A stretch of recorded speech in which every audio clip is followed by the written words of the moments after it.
Hi, good day everyone. I am Kasian S. Estipular, the first presenter of Group 2. What is inventory management? Inventory management helps companies identify which and how much stock to order at what time. It tracks inventory from purchase to the sales of goods. The practice identifies and responds to trends to ensure there's always enough stock to fulfill customer orders and proper warning of a shortage. Sa pagmamanage ng ating business, mahalaga alam natin ano ba ang meron at wala ng stock sa ating business operation. Once sold, inventory becomes revenue. Before it sells, inventory, although reported as an asset on the balance sheet, ties up cash. Therefore, too much stock costs money and reduces cash flow. Kasi nga nai-stock yung money natin sa ating inventories. One measurement of a good inventory management is inventory turnover. Inventory turnover reflects how often stock is sold in a period of time. A business does not want more stock than sales. Role ng isang inventory manager na balance ang cost and benefits associated with inventory because excessive inventory uses cash and efficient management of inventory increases firm value. There are 5 uses of inventory. Number 1 is the decoupling function. It is the process of setting aside extra parts of raw materials to ensure there aren't any delays or disruptions in the production of finished goods in the event of a supply shortage or machinery breakdown. For example, when one manufacturing activity has to be completed before a second activity can be started, a poor inventory can stop the entire process kasi nagkulang ka sa raw materials. Storing resources. So sa storing resources ang example nito ay ang agricultural and seafood products. At sa isang taon, meron lamang itong tiyak na season kung kailan mo ito pwedeng i-harvest or mahuli. Pero ang demand naman nito ay tuloy-tuloy sa loob ng isang taon. So kung ikaw ay kabilang sa food industry na nangangailangan ng ganitong sangkap para makapag-produce or mag-operate ang iyong business, anong pwede mong gawin? Dapat alam natin paano at saan tayo makakakuha ng supply at kung paano natin ito mapapanatiling laging available. Number 3, irregular supply and demand. When the supply and demand for an inventory item is irregular, storing certain amounts on hand is important. So, example ay ang Selecta ice cream. So, syempre, ice cream siya, mas malakas talaga ang demand nito tuwing summer season. Mahalaga na there is enough supply to meet this irregular demand. Pwedeng i-increase ng Selecta company ang kanilang ice cream production during rainy season, but then, this inventory will be needed naman in the summer season. Quantity discounts. Purchasing in large quantities can substantially reduce the cost of products.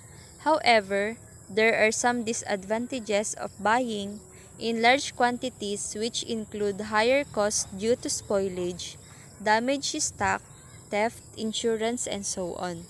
So, mahalaga na pakaisipin natin saan ba natin dapat i-invest ng mas malaki ang ating pera pagdating sa ating inventories. Number 5, avoiding stockouts and shortages. Another important function of inventory is to avoid shortage and stockouts.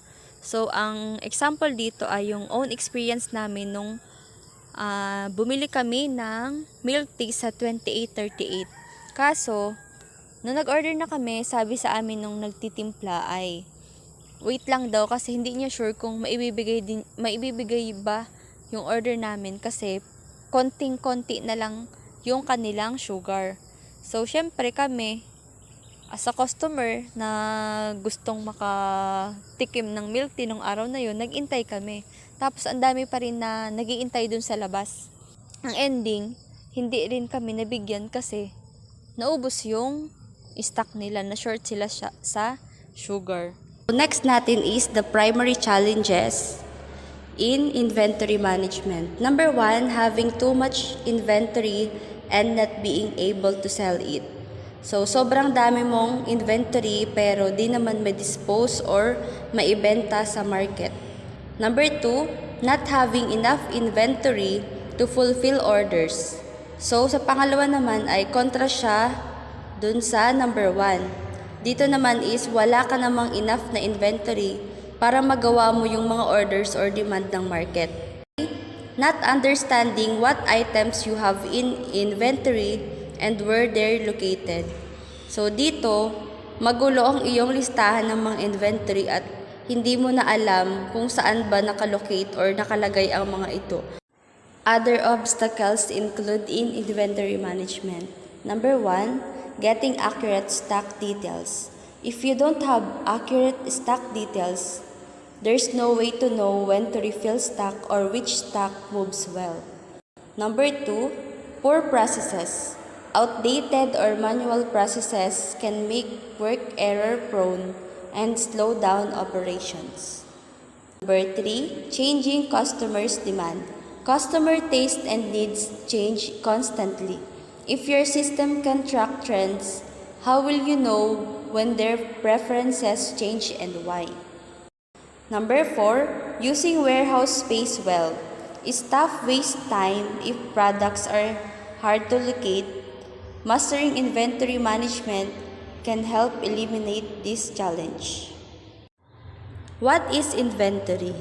These are assets which are held for sale in the ordinary course of the business, in the process of production for such sale, or in the form of materials or in supplies to be consumed in the production process or in the rendering of services. So, meron po tayong 4 classes of inventory. Number 1 is raw materials inventory. It consists of basic materials purchased from other companies to be used in the production of goods or products. These materials may include steel, lumber, petroleum or manufactured items such as wire, ball bearings that the company does not produce itself. All manufacturing companies, by definition, maintain a raw materials inventory regardless of its specific form. Its purpose is to uncouple the production function from the purchasing function. That is to make these two functions independent of each other so that delays in shipment of raw materials do not cause production delays. So number 2, work in process inventory. It consists of partially finished goods requiring additional work before they become wholly completed. The more complex and lengthy the production process is, the larger the investment in the work in process inventory will be. So purpose is to uncouple the various operations in the production process so that machine failures and work stoppage in one operation will not affect the other operations. Number 3, finished goods inventory. This inventory consists of completely manufactured goods that are not yet sold. The purpose is to separate the production and sales functions so that it is no longer necessary to produce the goods before a sale can occur. Through this, sales can be made directly out of the inventory. Supplies. These are materials regularly used by the company but do not form part of the finished goods sold. Examples of these are pens, paper, ink, light bulbs, and many others. Although supplies are part of the company's inventory, they do not meet the general category of an inventory, and supplies are merely those that support the operations of the company and do not comprise a huge portion of the current assets. Ways in managing inventories. Controlling inventories as part of financial management is of vital importance to the efficient allocation of capital. So number 1, monitor inventory ratios. A declining trend of inventory ratios over time should set off a warning signal for companies to look over the possibilities of deterioration. Nakatutulong ang inventory ratio sa isang negosyo sa paggabay sa mga desisyon patungkol sa pagpipresyo, pagmamanufaktura, marketing at pagbili ng isang company. Number 2, do not invest too much fund in an inventory whose price is volatile. Inventory must be maintained at its optimum level. Volatile, meaning hindi mo mahulaan ang panahon ng pagtaas or pagbaba ng presyo ng isang produkto. Number 3, hedge. Hedge inventory is the excess inventory that is purchased in advance or held in stock as a protection against price increases. Halimbawa, nalaman ng isang tagagawa ng rice cake na ang matinding tagtuyot at inaasahang makakabawas ng husto sa supply ng bigas sa ikalawang kalahati ng taon ng kalendaryo. Ang negosyong ito ay maaaring bumili kaagad ng mas maraming hedge na inventaryo ng bigas hanggat maaari upang matiyak na ang mga hinihingi ng customer nito para sa rice cake ay natutugunan. 4. Examine the degree of spoilage. A high volume of spoilage normally occurs due to the quality of the materials or equipment used. High spoilage due to materials requires calling the attention of the supplier, while spoilage due to equipment requires repair or replacement. 5. Examine the quantity of inventory with respect to sales. A small amount of ending inventory with high purchases and low sales volume is likely to be result of theft or spoilage. Kailangan laging balance ang ending inventory mo sa sales volume mo nung umpisa. Kasi kung hindi, baka ninanakaw ito or nasisira lamang. Number 6, eliminate slow-moving inventories. This is done to avoid carrying cost and improve the cash flow. Isa sa mga paraan paano mo ma-eliminate ang iyong slow-moving inventories ay ang pagbebenta nito as a bundle. Pwede mo ito isama sa mga inventories mo na mabenta para mabilis ito maubos. Number 7, watch out for inventory risk. Inventory risk which are associated with technology, fashion and perishable products should always be avoided kasi mabilis lang itong magbago anytime. Last, forecast the price of the materials needed. If the prices are expected to increase, additional purchase of materials may be required.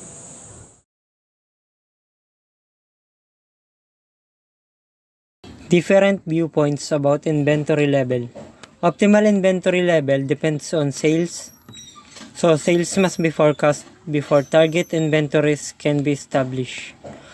Moreover, because errors in setting inventory level lead to loss of sales or excessive carrying costs, inventory management is quite important.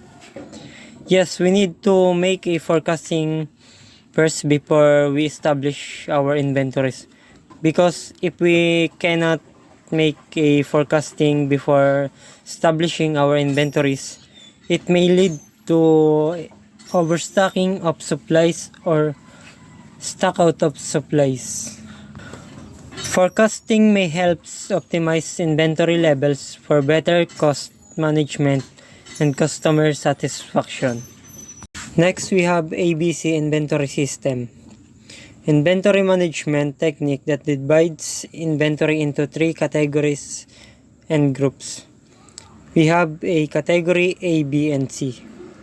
In descending order of importance of level of monitoring, we have a category A, high value items.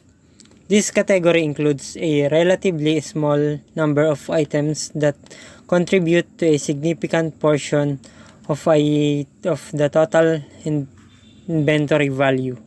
Next, we have category B, moderate value items. This category consists of items that have moderate importance in terms of inventory value. Category C, low-value items. This category includes a large number of items that individually contribute a small portion to the total inventory value. The example of a busy inventory system is: consider a large electronics retailer that implements the ABC inventory system to manage its diverse range of products. Classification of their diverse range of products is: Category A, high-value items like smartphones, laptops, and high-end electronic gadgets that contribute a significant total inventory value. Next, sa category B naman is have a moderate value items like accessories of electronics like headphones, mid-range tablets, and gaming peripherals. Sa category C naman, we have low-value items like cables, basic office supplies, and low-cost gadgets. A two-bin method. Unsophisticated inventory monitoring technique that is typically applied to C-group items and involves reordering inventory when one of the two bin is empty. Example is the school supplies store is selling a ballpoint pen. Suppose during a busy back-to-school season, the demand for ballpoint pen is unexpectedly increases, and the store sells more pens than usual. The two-bin system ensures that even if the active bin empties quickly, there is still a reserve bin without enough stock to meet the customer's demand until a new orders arrive. May isa pa pong example ko dyan is yung sa electronic devices. Dito po sa two-bin method, if yung supply nyo sa mga high-end gadget is naubos, maaari nyo ibenta yung mga sa C-group items nyo, halimbawa ng mga low-cost gadget. Next, number 3 is Economic Order Quantity or EOQ model. Inventory management technique for determining an item's optimal order size, which is the size that minimizes the total of its order cost and carrying cost. The EOQ model aims to strike a balance between the cost associated with holding excess inventory or holding cost and the cost of ordering more frequently in smaller quantities or ordering cost. By finding the optimal order quantity, businesses can efficiently manage their inventory, reduce cost, and ensure the product are available when needed. Next is types of inventory cost. 3 basic costs associated with inventory. Number 1 is ordering cost. It is also known as the purchase cost or setup cost. It is fixed clerical cost of placing and receiving an inventory. The ordering cost is not concerned with the number of units ordered, but with the number of times an order displays. Thus, if the company maintains a relatively low inventory, more orders will be made and the total ordering cost will be high. You can see in this graph, low volume of inventory is maintained, resulting in higher ordering cost, and high volume of inventory is maintained, resulting in low ordering cost. The example for that is when you order a book from the book manufacturing company. Placing an order involves administrative work, possibly some transportation costs, and efforts to coordinate with your book suppliers. If you order books infrequently, the ordering cost per unit will be higher. However, if you order in large quantities, but less frequently, the ordering cost per unit will be decreased. Carrying cost. It is referred to as a holding cost. It is a variable cost per unit of holding an item in inventory for a specific period of time. Components of carrying cost includes interest, insurance, taxes, and also storage cost. Dito po sa carrying cost, the longer you stock the supplies, the higher the carrying cost. The example for this is the bookstore. If you keep a large inventory of books in your warehouse, you'll incur cost for storing the books, ensuring proper condition like temperature and humidity, and possibly ensuring the inventory.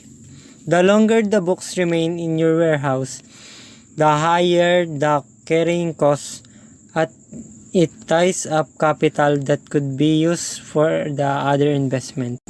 Next is shortage cost. Shortage costs arise when the inventories are short of requirement from meeting the needs of production or meeting the demand of the customers. Inventory shortage may result in one or more of the following: high cost concomitant with rush procurement, less efficient and uneconomic production schedules, and customer dissatisfaction and loss of sales. The example for this is, let's consider a manufacturing company that produces a popular electronic gadget. The company faces a shortage cost when it cannot meet customers' demands due to insufficient inventory.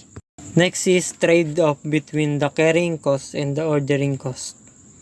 Carrying cost and the ordering cost have an inverse relationship. An order of large quantity increases the carrying cost but lowers the ordering cost. On the other hand, an order of less quantity decreases the carrying cost and the increase of the ordering cost. The decision to minimize the inventory cost will depend on the two-component cost. Thus, minimizing the cost means locating the point where the two costs will be equal.